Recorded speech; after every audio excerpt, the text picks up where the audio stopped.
a incompetência do presidente Biden em instigar, em escalar uma situação dessa completamente desnecessária.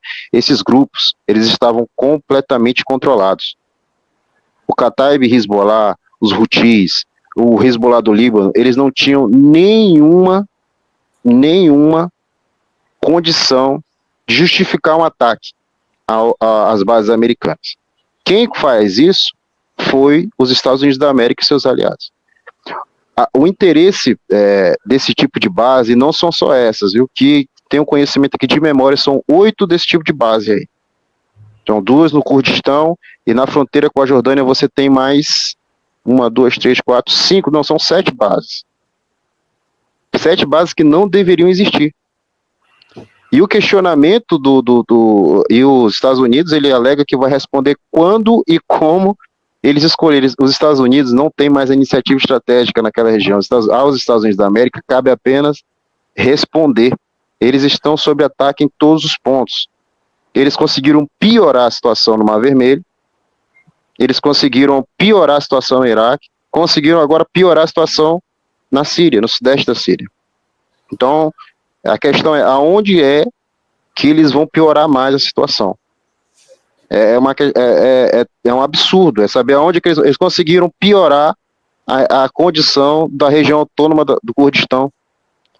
Ninguém parou para pensar, mas os curdos estão sendo atacados pelo Irã, estão sendo atacados pela Turquia, estão sendo atacados pelos iraquianos, que estão pressionando os curdos, e estão sendo atacados pelo eixo da resistência. Os Estados Unidos, ele conseguiu deixar os seus próprios aliados pressionados.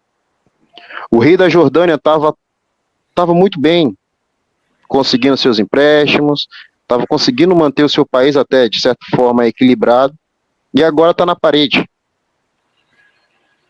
Então, assim, a situação econômica no Egito está chegando, não agora, mas o Egito está em uma situação muito delicada. Muito delicada. Tem pessoas aí que estão falando que o Egito vai receber 2 milhões de refugiados. Se o Egito receber 500 mil refugiados, aquele país, a região do Sinai, vai virar um inferno. Não tem governo que sustente o prejuízo econômico das suas elites. Nem o do Irã, ninguém. Não tem governo que resista a isso. Só da Coreia do Norte, mas aí já é outro assunto. Então, esse é o cenário que a gente tem no Oriente Médio agora, né? Os Estados Unidos, ele está com essa retórica agressiva, extremamente agressiva e militarista, de um problema que era muito fácil de resolver. Tire o porquê do eixo da resistência existir, que ele vai deixar de existir ou vai perder o apoio popular. Ninguém parou para pensar que um simples cessar-fogo unilateral em Gaza acabaria com todos os problemas do Mar Vermelho e ainda forçaria os Houthis a recuar da sua política. Faria os Houthis perderem poder. Um simples cessar-fogo unilateral resolveria esse problema.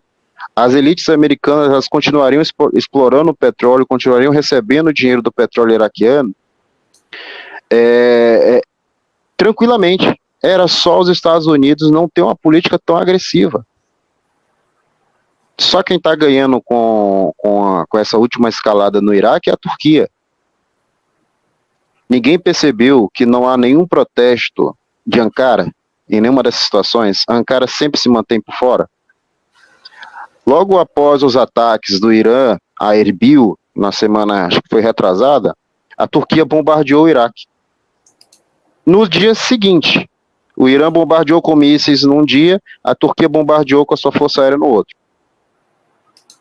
E não houve nenhum tipo de protesto contra a ação turca. Não houve. Por quê? Porque todo o foco das ações estava no Irã. Então, assim, essa escalada agora que os Estados Unidos perdeu a iniciativa estratégica, ela é imprevisível como sempre foi, né? Só que agora é o seguinte, todos os ataques americanos, eles vão ter uma resposta. Todos.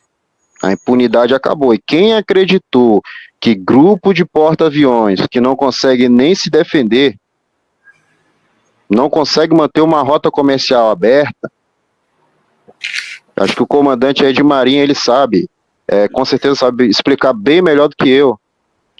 Você manter um grupo de porta-aviões é muito caro. Existem alternativas políticas bem melhores do que você enviar uma força-tarefa. E quando você envia uma força-tarefa, além de gastar dinheiro, você está pressionando os governos da área. E por mais empréstimos que os Estados Unidos ofereçam, a pressão interna ela pode gerar pequenas rupturas sociais.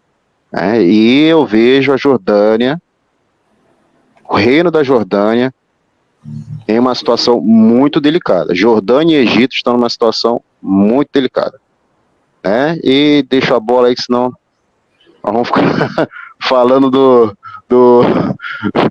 governo Biden, que é o governo Biden, ele conseguiu ser o melhor governo para o eixo da resistência. Acho que nem os cálculos do general Hamedani foram tão bons quanto as decisões do governo Biden para ferrar a presença americana no Oriente Médio.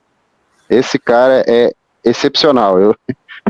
Ele é uma máquina de benfeitorias para a resistência islâmica, o presidente Biden. É inacreditável o que ele faz.